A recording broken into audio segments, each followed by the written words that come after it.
আসসালামু আলাইকুম রহমতুল্লাহ। আপনাদেরকে স্বাগতম। আজকে আমি একটা রেসিপি নিয়ে আসছি। এই রেসিপিটা আপনার বাংলাদেশের সবচেয়ে সহজ রেসিপি। বাংলাদেশের ঐতিহ্য। বাংলাদেশে আমরা প্রোটিনের চাহিদা, আমরা অনেকে যারা আছে টাকার জন্যে মাছ গোছ খাইতে পারি না। আমরা তারা ডিম খাই। এই ডিমের কুরমা, ডিম পোলাও, ডিম খিচুড়ি অনেক কিছুই তো আমরা খাই, কিন্তু রেস্টুরেন্টের ডিমগুলো আবার একটু অন্য রকমের স্বাদ হয়। এই যে দেখেন, আজকে আমি ফাইজার দাদিরে সহযোগী নিছি, সাথে নিয়ে আমি এই ডিমগুলা সিদ্ধ করছি হালকা লবণ দিয়া, সাথে কিছু আলুও সিদ্ধ করছি। আপনারা দেখছেন, এই যে দেখেন, আবার ওই ডিমগুলো আমি একটা প্যানের মধ্যে ভাইজা নিতেছি হালকা।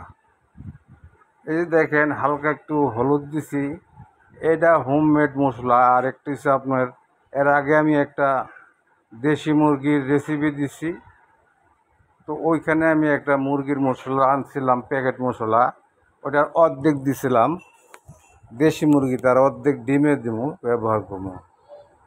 এইটা আপনারা যদি মানে প্যাকেট মশলা নাও আনেন, এটা সাধারণত আপনার এলাচ, দারচিনি, লং, গোলমরিচ, এই মশলাটা দিয়ে যথেষ্ট, আর কিছু লাগে না।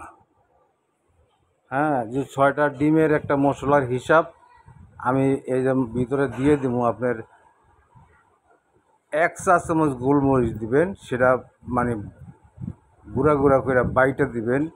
1 চা চামচ হলুদ দিবেন, 1 চা চামচ মরিচ, 1 চা চামচ ধইনা, 1 চা চামচ জিরা। আর যদি কেউ একটু ঝাল বেশি খাইতে চান, তাহলে হয়তো মরিচ একটু বাড়ায় দিলেন, কিংবা কাঁচামরিচ দিবেন ফ্লেভারের জন্যে। আবার অনেকে আছেন যাদের টাকা পয়সা আছে, আলহামদুলিল্লাহ, আল্লাহ পাকে, তারা একটু ঘি ব্যবহার করবেন শেষের দিকে।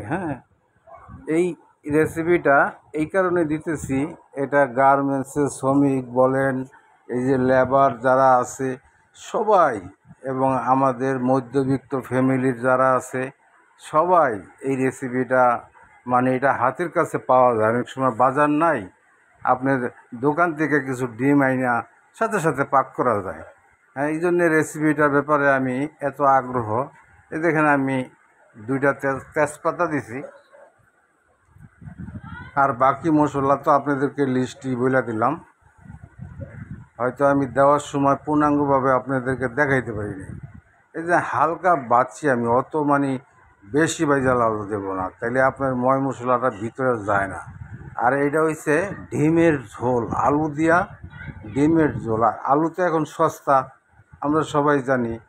আলু সস্তা, পেঁয়াজ সস্তা, কাঁচামরিচও আলহামদুলিল্লাহ আল্লাহ পাক এহসান করছে এইবারে রমজানে, সেটাও সস্তা।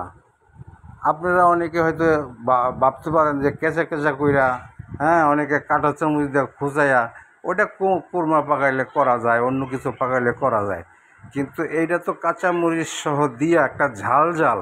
এটা বাংলাদেশের ঐতিহ্য পাক, এটা রেস্টুরেন্টও হয়, এটা ঘরে ঘরে হয়, মধ্যবিত্ত ফ্যামিলিরাই খায়, আবার ধনী ফ্যামিলিরা অনেক সময় শখের বশত এই রেসিপিটা খায়। এই জন্য আমার চ্যানেলটা প্লিজ সাবস্ক্রাইব